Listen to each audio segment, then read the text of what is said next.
تو اس وجہ سے آپ مشرک بن جاتے ہیں۔ درود پاک پہ سب سے بڑا اعتراض یہی کیا جاتا ہے۔ تو ہم نے یہ سلسلہ شروع کیا کہ ہم دیکھیں کہ یہ جو الفاظ ہم استعمال کرتے ہیں کہ ہم سے پہلے کسی نے کیا کہ نہیں کیا۔ تو اس سلسلے میں چلتے چلتے ہم آج جس کا ذکر کریں گے اس کو دیوبندی حضرات حکیم الامت کہتے ہیں۔ حکیم کس کو کہتے ہیں؟ جو جس فن کے اندر قابلیت رکھتا ہو اس کی بات اتھینٹک مانی جاتی ہو، یا آسان الفاظ میں جو مریض کو دیکھ کے مرض بتا دے اس کو حکیم کہتے ہیں، اور پھر اس مرض کا علاج بھی تجویز کر دے اس کو حکیم کہتے ہیں۔ تو دیوبندی حضرات جس کو حکیم الامت کہتے ہیں، یعنی امت کی مرض کو سمجھنے والا اور اس کا علاج تجویز کرنے والا، تو وہ اس کو حکیم الامت کہتے ہیں۔ وہ کون ہیں؟ مولانا اشرف علی تھانوی۔ مولانا اشرف علی تھانوی، جن کو دیوبندی حضرات اپنا حکیم الامت کہتے ہیں، اور حکیم اس کو کہتے ہیں جو مرض بھی جانتا ہو، مرض کا علاج بھی جانتا ہو۔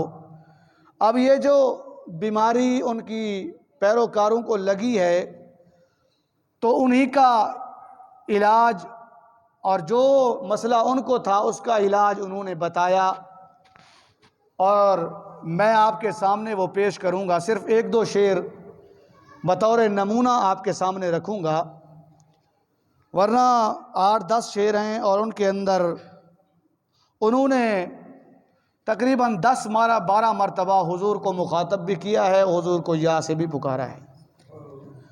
اب اگر ہم مجرم ہیں حضور کو یا کے ساتھ پکارنے کے، اور ہمارا جرم اتنا بڑا ہے کہ ہم دائرہ اسلام سے خارج ہو جاتے ہیں، تو پھر ذرا اپنے گریبان میں بھی دیکھ لیں۔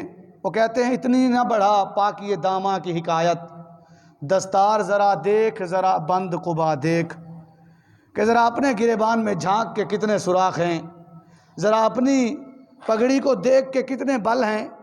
ہماری طرف دیکھنے سے پہلے ذرا اپنے گھر میں دیکھیں، ہمارے اوپر شرک کے فتوے لگانے سے پہلے ذرا اپنے بزرگوں کی طرف دیکھیں، اور پھر بتائیں کہ جو جرم ہم کر رہے ہیں ان کا بھی وہی جرم ہے۔ اب ذرا سنیں مولانا اشرف علی تھانوی حکیم الامت کیا کہتے ہیں۔ کہتے ہیں یا شفیع العباد خذ بیدی۔ کیا کہتے ہیں؟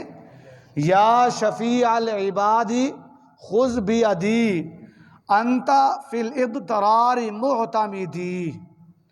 کہتے ہیں اے بندوں کی، اپنے غلاموں کی سفارش کرنے والے، میرا ہاتھ بھی پکڑ لے۔ کس کو مخاطب کر کے کہہ رہے ہیں؟ حضور کو مخاطب کر کے کیا کہہ رہے ہیں؟ یا شفیع العباد خذ بیدی، اے اپنی امت کی سفارش کرنے والے میرا ہاتھ بھی پکڑ لے۔ اب حضور کو یا شفیع العباد بھی کہہ رہے ہیں، جو جرم ہم کرتے ہیں وہی وہ بھی کر رہے ہیں، اور آگے حضور کو مخاطب کر کے کہہ رہے ہیں انت فی الاضطرار معتمدی، کہ تکلیف میں جس پر اعتماد کیا جائے، جو سہارا درد میں، تکلیف میں، اضطراب میں کام آتا ہے، وہ آپ ہی کی ذات ہے۔ تو اب ذرا بتائیں، ہم اگر یا رسول سلام علیکہ یا رسول اللہ صلی اللہ علیہ وسلم کہہ دیں تو مشرک ہو جاتے ہیں، اور آپ کے حکیم الامت صاحب مرض بھی امت کی پہچان رہے ہیں، علاج بھی بتا رہے ہیں کہ تمہیں دکھ اور تکلیف نے اگر گھیرا ہے تو کیا کرو؟ اس مدینے والے کو پکارو، یا شفیع العباد خذ بیدی انت فی الاضطرار معتمدی، کہ اے امت کے سفارش کرنے والے میرا ہاتھ بھی پکڑیں۔ کیوں؟ دکھ درد تکلیف میں جس پہ بھروسہ کیا جاتا ہے وہ آپ کی ذات ہے۔ آگے کہتے ہیں لیس لی ملجا سوا کا اغث، آپ کے سوا کوئی ہماری پناہ نہیں ہے، اغث ہماری مدد کریں۔ کیا کہتے ہیں؟ میری مدد کریں۔ اگر ہم کہیں اغثنی یا رسول اللہ صلی اللہ علیہ وسلم تو شرک ہو جاتا ہے، غیر اللہ سے مدد مانگنا ہو جاتا ہے۔ وہ مفتی طارق مسعود سے کسی نے پوچھا، بتاؤ ذرا اگر بندہ حضور سے مدد مانگے تو کیا ہوتا ہے؟ کہتا ہے شرک ہو جاتا ہے۔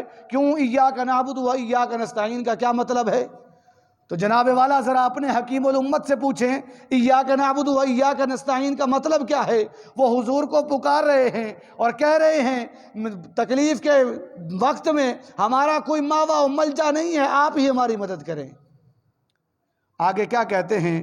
مسن یضر سیدی و سندی، اے میرے سردار مجھے تکلیف ہو گئی ہے، مجھے درد مل گیا ہے، آپ ہی آ کے ہماری مدد کریں۔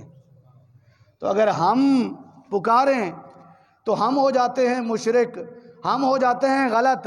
آپ کے حکیم الامت صاحب پکار بھی رہے ہیں اور حضور کو بار بار مخاطب کر کے کہہ رہے ہیں حضور ہماری طرف توجہ کیجئے، تو پھر جو فتویٰ، جو بات ہمارے اوپر لاگو ہوتی ہے وہ ان کے اوپر بھی لاگو ہوتی ہے۔ تو پھر ایاک نعبد و ایاک نستعین کا مطلب جا کے اپنے حکیم الامت سے پوچھیں، ہم سے نہ پوچھیں۔ ہم تو یہی کہتے ہیں سب سے حقیقی مددگار اللہ ہے، اور اللہ کی عطا سے جس کو چاہے وہ مددگار ہو سکتے ہیں۔ بات سمجھ میں آ گئی؟ میں نے جو آیت مقدسہ تلاوت کی ہے